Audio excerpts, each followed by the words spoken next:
Thank you for downloading this RealAgriculture podcast. Excite your crops with inputs from Excite Bio. Access nitrogen and phosphorus with Excite Bio's lineup of inoculants and ag biologicals. Since 2010, they've been helping farmers harness the power of the soil. Learn more at excitebio.ca. That's XITEBIO.ca.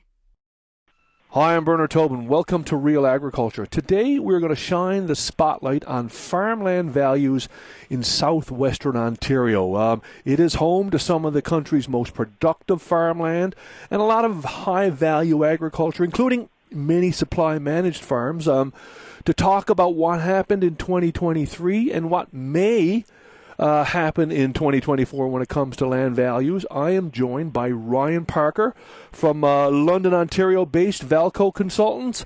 Hi, Ryan. Hey, great to have you on Real Agriculture. Hey, Bernard. Great to be here. Appreciate you having me on. Hey, before we dig into the numbers, Ryan, tell us about your land value study and your geographical focus. Yeah, so the study this year, which is the same as we've produced since 2010, focuses on Southwestern Ontario, 11 counties that are by and large south of Georgian Bay and west of Guelph. Yeah. Now, in 2023, you documented a 10% increase across this region. Now, that's down from the previous 2 years, which, checked in around 25%. Were you surprised by that number, given interest rate pressures and sinking commodity prices?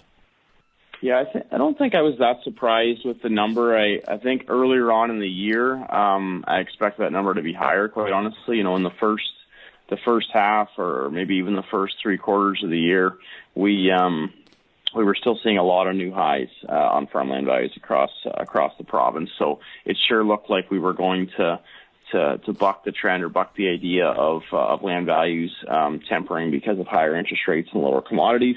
But as we got into the fourth quarter of the year, we definitely saw some of that logical reaction, I would call it, take place, where we had values again, not dropping by any means, but more holding steady. And so that 10%, I think following 2 years of extremely big increases of 25% a year, that 10% when we've had interest rates increase in the last couple of years by 3 times, depending on the time period you take, there was no doubt there was going to be a bit of a change in the market. So I think a plus 10% is a positive thing for the sector, and definitely shows the strength and the health of the sector.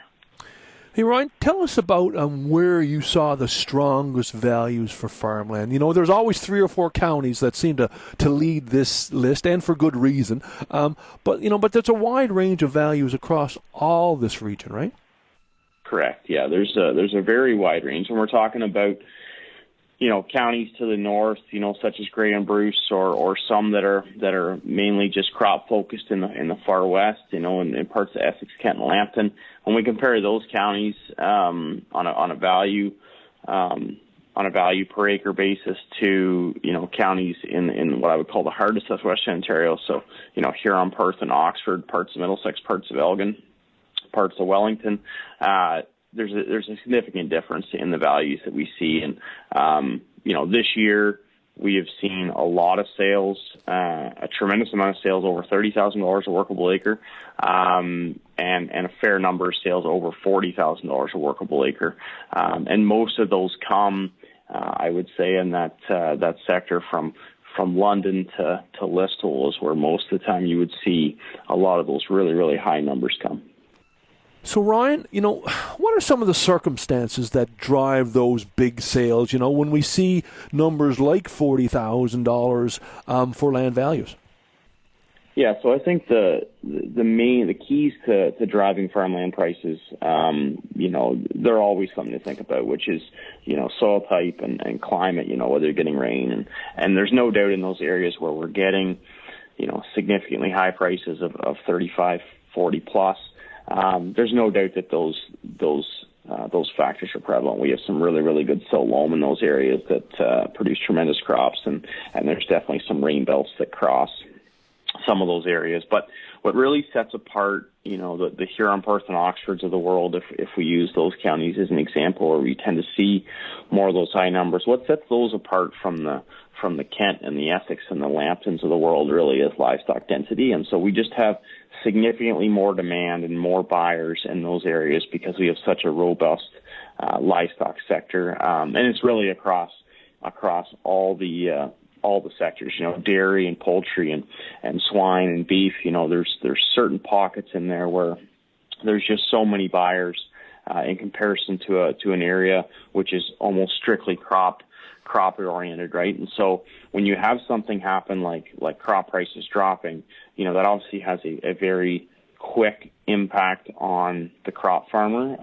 And so in areas where our crop farmers dominate and there's not a lot of livestock sector there to also buy farms, and of course that has a quicker impact on land values in an area where we have a lot of livestock producers. So there's no doubt that's a huge part of it. There's also always the factor of a farm coming in a really high number because of proximity to a certain number of those buyers. And sometimes if it happens to be in amongst 4 or 5 or 6 producers that they may be of varying sizes, but all would like to expand and buy a farm, then that usually leads to a high price. Now, in your report, you talked about, I guess, a change in the conversation when it comes to land values. You're not hearing that same across-the-board chatter about high values and sale highs. What are you hearing now from farmers? Yeah, I think the interesting part is that changes. It seems like week to week. There was times definitely in the final quarter there of 23 where there was a few different sales here across Southwestern Ontario that were surprising on the low end.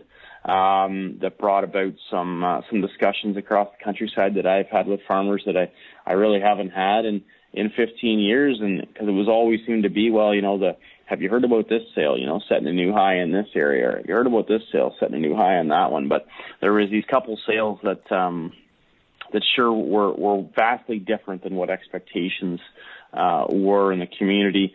So the rumor mill was churning out some different things, but as we've moved on from those couple sales that happened late fall, early winter, we've again got into here lately some new highs again. So, long-term rates, interest rates, they did come back to us a little bit. They did come down a little bit here late in the year, early in 2024. So that always has an impact on buying farmland. But, there's a big variability out there right now from the bottom sale to the top sale, which, again, we haven't necessarily seen in quite some time. Yeah. What about the rest of 2024, Ryan? You mentioned variability. You're going to see that, but is it a case where, the right property is going to draw interest and obviously draw a big number? Yeah, I would agree. I think, the variability is going to be there. I think we're going to see significantly wide ranges. I think there's going to be some farms that will be tougher sales. And it's not always easy to pinpoint those ones, is why they're going to take some more marketing to get sold. But there is no doubt there is still going to be a choice number of farms that will likely set new highs this year, just from what I'm seeing here early. A big factor that we're going to have to keep an eye on is commodity prices, and will they hold their water? Will they increase? Will they continue to decrease? That's all going to have a major impact on cash flow, and of course interest rates as always. But I would expect here in 2024 to see a wider range overall. Great stuff. Hey, if listeners want to get a copy of your report, where can they go? Yeah, so you can either go to our website at valcoconsultants.com or be more than welcome to reach out to me by email, and I can pass to you by email as well, and that's rparker@valcoconsultants.com. Awesome. Hey, Ryan, we always appreciate you making some time for Real Agriculture. Yeah, no problem. Happy to do it, and good speaking with you today, Bernard.